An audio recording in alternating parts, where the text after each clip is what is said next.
Hi everyone, how are you? I hope that you are all doing well. Now it's time for our lecture 5, semester 2. It's week 24. In this lecture also we're going to cover grammar and writing. What we are going to cover in this lecture is to identify a noun in a sentence. We're going to identify the noun. We will discriminate between common, proper, concrete, and abstract nouns. Also, in addition to the collective nouns, we're going to identify the collective nouns and find them in sentences. And in the writing part, you're going to compose a compare-contrast paragraph. So your resources for this lecture are the Grammar ISI Booklet 1, pages 37 to 43, and the writing part in Worksheet 3, Semester 2.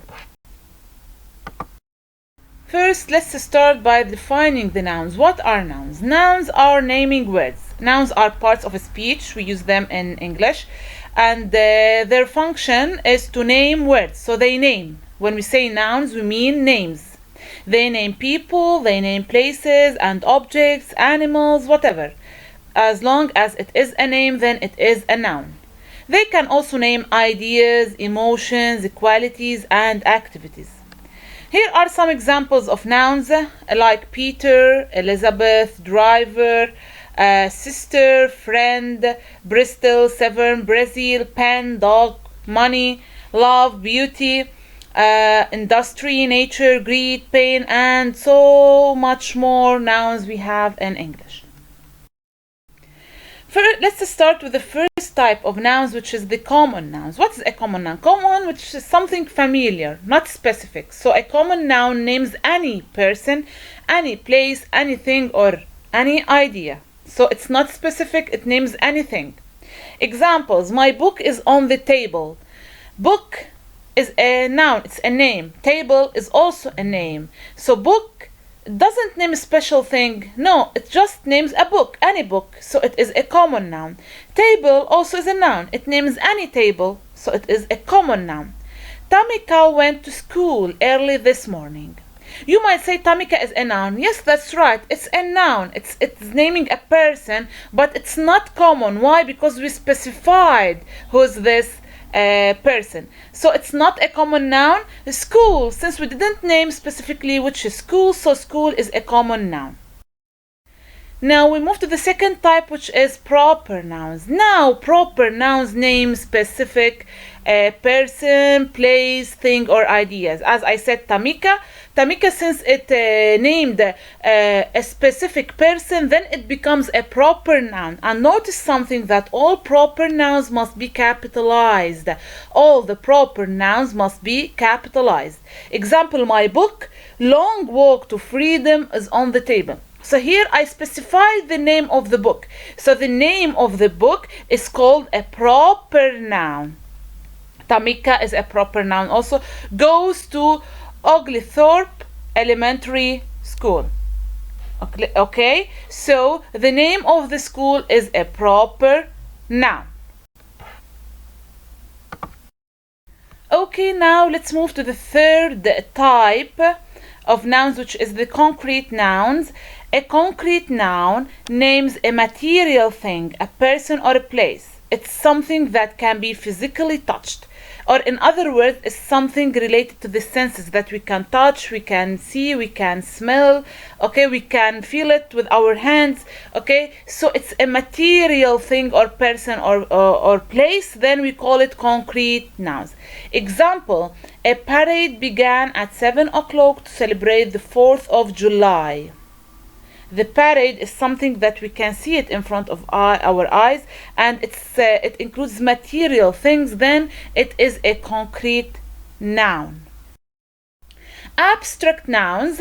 The abstract noun is opposite to the concrete noun. The abstract noun names ideas. Ideas, we cannot see them at all. They are just in our minds. Feelings cannot be seen. They are just in our hearts. And the qualities about the personalities, also we cannot see them, so they cannot be physically touched. Anything that cannot be physically touched is called an abstract noun. Examples: Lynn wept in sorrow over the loss of her dog. So Lynn wept in sorrow. Sorrow is the sadness. I cannot see it, but I can feel it. over the loss of her dog. She lost her dog. When you lose something, you do not see it, you just feel it. It's the idea in your mind, so it's called an abstract noun. The last type of nouns that we're going to cover is the collective noun. Since we are saying collective, from its name we mean that we collect them together. Collective, so they become as a group. So collective nouns are names or name a group or collection of people, places, things, or ideas. So the collective nouns, they name groups. They are considered one unit, so they are singular. So the collective nouns are considered only one unit, so they are always treated as singular nouns. Examples: the crowd sounds like a herd of elephants. The crowd is a group of people, so we say it's a collective noun.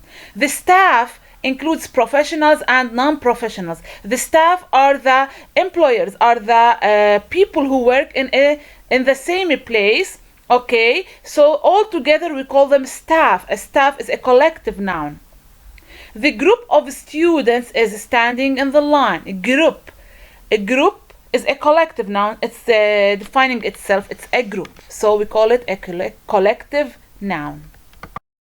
Okay, let me just display for you a very little number of examples of common nouns like time, year, people, way, day, man, thing, a woman, life, child, world, school, state, family, student, group, country, problem, and so more. Now let's have some examples about proper nouns. John, Mary, and you notice all the proper nouns are capitalized. England, London, Ford, Sunny, Amazon, Subway, January, Sunday, War and Peace, Titanic, like titles of films and movies, Barclays Bank, a name of the bank, Steve's Hotel, St. John's Church. Okay, so all of these are specific names. They are called proper nouns. Let's take some concrete nouns now. Apple, I can touch it. Air, I can feel it on my face, for example. Conditioner, airport, ambulance, apartment, bread, board, carpet, chest, deer, desktop, finger, garage, head. All of these I can physically touch them, so they are concrete nouns. Abstract nouns, the nouns that I cannot see or touch physically, I can just feel them or think about them, which are beauty, bravery, calmness, charity, coldness, curiosity, elegance, generosity, honesty, intelligence, jealousy, kindness, loyalty, maturity, stupidity, trust, weakness, sensitivity, and we still have more and more abstract nouns. And the last examples are for the collective nouns. Let's see how we group people, animals, things together. Let's see. A band of musicians. So when the musicians are together, they make a group. We say a band.